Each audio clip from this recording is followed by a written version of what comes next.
Herzlich willkommen zu einer neuen Folge Viva la Movie Illusion. Mein Name ist Corby und mit dabei hier mitten auf der Regensburger Straße, hier bei der Kinokneipe, ist der Mike. Hi Mike. Servus und Habitäre beieinander. Du, wie schaut's aus? Wir haben den ersten Tag Hardline überlebt. Was sind so deine Highlights bisher? Was hast du gesehen? Was sagst? Wen hast du getroffen? Also so das erste große Highlight war jetzt auf alle Fälle mal, dass wir die Leute vom Art Cinema Podcast getroffen haben. Man hat sich ja vorab schon ein bisschen connected miteinander und so, und jetzt hat man sie mit zum ersten Mal in Persona gesehen, und ja, der Funke ist gleich übergesprungen. Die sind super Typen und war super mega lustig. Ja, wenn jemand gerne feiert, dass wir bayerisch reden, das ist von Hause sympathisch. Die haben ja behauptet, wir sind ihre Highlights. Ja, das ist natürlich sehr schön, wenn es alles auf Gegenseitigkeit beruht. Es ist wie jetzt im Hardline, viel Liebe ist in der Luft. Trotz wilden Filmen, viel Liebe in der Luft. Ja, genau. Und apropos Filme, wir haben ja heute schon 2 Filme sehen dürfen.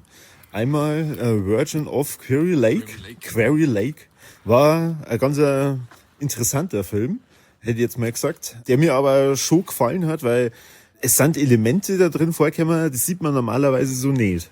Ja, das stimmt auf jeden Fall. Also der Flo oder das ganze Team bleibt der Linie wieder treu und haut als ersten Film wegen so einen Slowburner rein. Und da haben wir jetzt noch ein bisschen so Coming of Age und vielleicht sogar Folk-Horror noch mit dabei gehabt. Ja, also als Start, so als kleiner Reinschmeißer war der doch ganz ordentlich. Es ging um Liebe, also meiner Meinung nach auch ganz stark. Aber man hat auch wieder ein paar gorige Szenen gesehen, die aber, ja, wie du schon gesagt hast, slow-burning eingefügt wurden. Da kann man ja eigentlich mehr oder weniger sagen, das ist der perfekte Start für so ein Hardline-Filmfestival, weil beim Hardline, da wissen wir ja, da ist eigentlich für alle Geschmäcker was dabei, aber immer über die Grenzen drüber. Genau, so schaut's aus. Und wir haben dann auch von den Leuten vom Art Trash Cinema Podcast haben wir dann ein paar über die Hintergründe noch ein bisschen was erfahren, wie es auch zu der Zeit, in der der Film spielt, da in dem Land war. Und da Argentinien. In Argentinien, danke sehr. Dann kriegt das noch mehr eine ganz andere Tiefe. Ja, weil das spielt zu einer Zeit, wo es ICQ noch gab, beziehungsweise ICQ da anscheinend eines der im Internet Top Nummer 1 Messenger war. Und es muss so 2005 um die Zeit rum gewesen sein. In Argentinien war Wassernotstand, es war Inflation, es war was noch? Stromausfälle haben wir gehabt. Und das ist ziemlich cool in den Film mit eingewoben worden.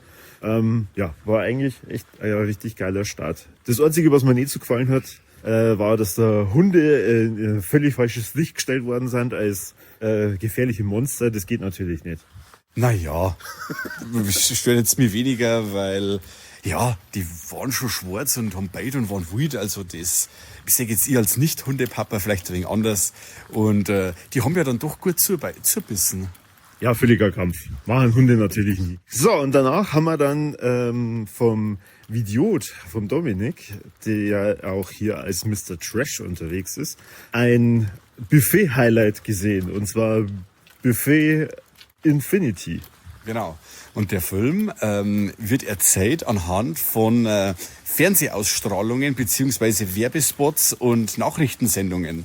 Und am Anfang, die ersten 20 Minuten, habe ich überhaupt nicht gewusst, was jetzt der Film eigentlich von mir möchte.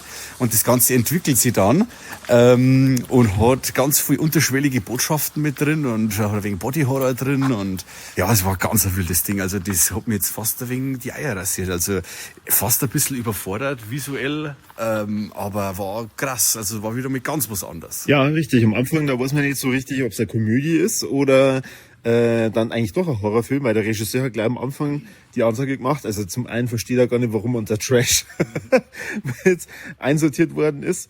Und zum anderen ist er schon der Meinung, dass er ein Horrorfilm ist. Und das hat man dann auch definitiv gerade gegen Ende des Films gemerkt, dass der nicht nur lustige Werbeclips machen kann, sondern eben ziemlich krassen Bodyhorror. Also da war ich dann definitiv auf einen Schlag wieder hellwach.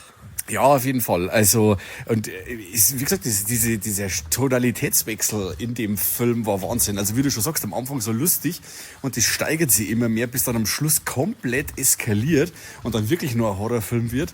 Und ja, also ja, ich kann nicht mehr sagen. Also es war schon wirklich jetzt eine Erfahrung mehr, hätte ich behaupten. Ansonsten, wir haben heute schon einen Haufen Altbekannte getroffen. Derjenige, der natürlich auch wieder das Festival eingeleitet hat, der Flo, hat einen super Job gemacht, hat da mal jeden nochmal vom Team Vierer geholt.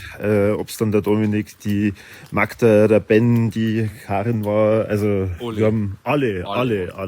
Aber auch community-technisch geht's hier wieder mal voll ab. Franzi ist natürlich mit dabei, die uns durch die Stadt führt. Und Hallo? Servus. Manu und der Peter von den Filmfressen sind da. Der Guess ist da von den Film, Bewegtbild Banausen. sag ich ja, bewegt Film Bastarde. Nein, das ist wieder das andere Format, oder? Bewegt Bild Bastarde. Ja. Das gehört aber auch dazu, ja. Oder der Alessandro von Cinema Volante.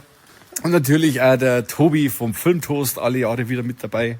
Genau, und wir werden tatkräftig heute unterstützen vom Christoph, der die ganze Zeit bei uns dabei ist. Und ab morgen, da können wir dann, Gott will. so Gott will und so wie die Autos möchten, können wir dann auch noch der Seppi und der Kani dazu. Also die komplette Viva la Movilusion Crew dann am Start. Und wir freuen uns auf morgen. Auf jeden Fall. Und jetzt haben wir noch 3 Tage vor uns. Das wird ganz, ganz toll. Dufte, hätte jetzt immer gesagt.